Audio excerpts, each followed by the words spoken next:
Tout d'abord, qu'est-ce qu'un télépilote? Télé à distance, pilote qui commande.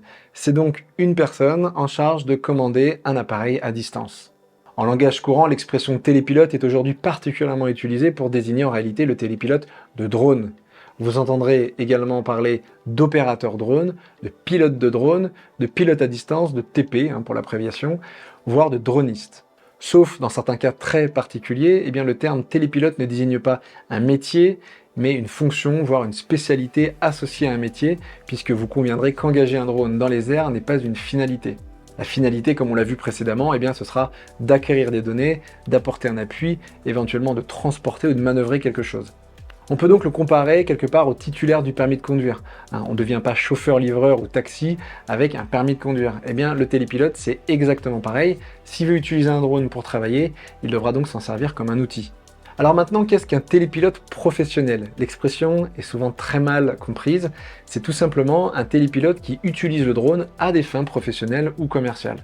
Contrairement à ce qu'on entend parfois, le simple fait de satisfaire aux exigences réglementaires destinées aux télépilotes professionnels, plus exactement aux télépilotes ayant besoin d'exercer dans certains scénarios, ne fait pas de quelqu'un un télépilote professionnel. En revanche, en l'autorisant à exercer dans certaines conditions, dans certains scénarios, ça lui permet d'exercer professionnellement et de devenir ainsi télépilote professionnel. En bref, on devient donc télépilote professionnel dès qu'on utilise légalement un drone dans le cadre d'une activité professionnelle. Aujourd'hui, la distinction entre télépilote professionnel et télépilote de loisir réside uniquement dans l'utilisation que l'on fait du drone. On peut très bien être télépilote pro sans qualification pour exercer dans les scénarios spécifiques.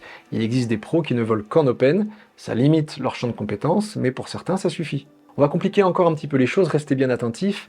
Pour exercer, il faut être télépilote, mais il faut également agir sous la responsabilité d'un exploitant.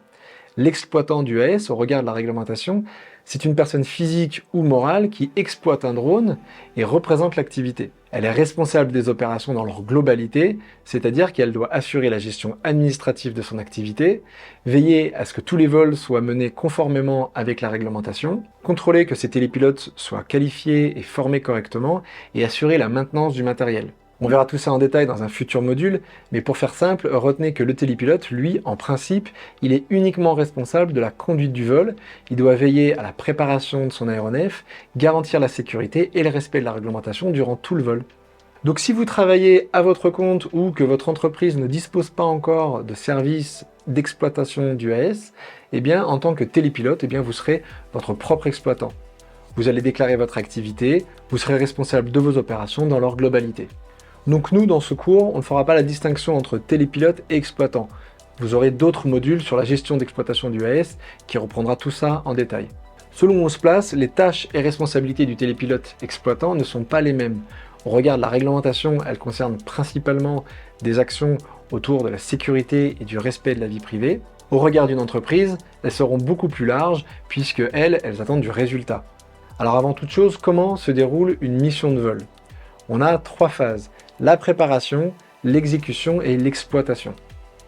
La préparation mission concerne tous les actes réalisés avant un vol pour garantir son efficacité, sa sécurité et sa conformité avec la réglementation et éventuellement avec les procédures internes à l'entreprise.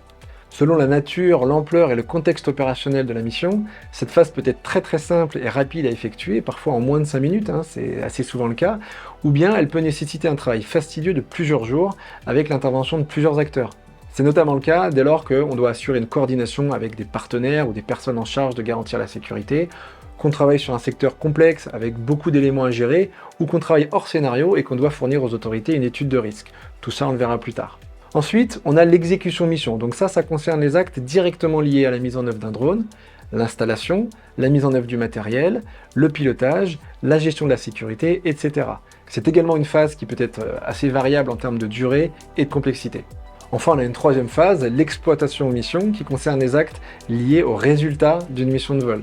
L'exploitation peut se faire directement, donc durant le vol, s'il s'agit par exemple de transmettre des images en direct, de faire du streaming sur un événement par exemple, ou de réaliser une brève inspection, mais elle peut également avoir lieu après le vol, et c'est d'ailleurs très souvent le cas quand il s'agit de transmettre ou de traiter des fichiers qu'on a enregistrés comme des photos, des vidéos, des données lidar, etc. Autour de ces 3 phases, le télépilote exploitant assure plusieurs responsabilités. On entrera dans les détails tout au long de votre formation, mais vous pouvez déjà retenir qu'en tant que représentant de son activité, il porte déjà des responsabilités sur le plan juridique. Il doit donc veiller à ce que son matériel soit conforme à la réglementation, à effectuer ses opérations de vol dans le cadre de la réglementation, et enfin, quand il capte des données, il doit veiller à ce qu'elles soient utilisées légalement. Il doit par ailleurs effectuer certaines tâches administratives qui sont obligatoires, comme renseigner tous les ans un bilan annuel d'activité, veiller au renouvellement de ses assurances, etc. Ensuite, il a des responsabilités vis-à-vis de son employeur ou de ses clients. Il doit s'assurer que son matériel est correctement entretenu, qu'il est correctement utilisé, que les mises à jour sont régulièrement faites pour s'assurer que le matériel fonctionne. S'il traite lui-même ces données, il doit veiller à ce qu'elles soient bien stockées, bien exploitées et qu'elles correspondent aux besoins du client. Bref, vous l'avez compris, le rôle d'un télépilote est très vaste. Il débute avec tout ce qui concerne la mise en œuvre du drone et s'étend plus largement en fonction du métier et du cadre dans lequel il exerce. On verra plus tard qu'il peut travailler en équipe, répartir les tâches et déléguer certaines obligations réglementaires. Voilà, vous avez maintenant une idée de ce à quoi ressemble le travail d'un télépilote. Pour mieux cerner encore de quoi on parle, je vous propose sans plus tarder de passer à la suite.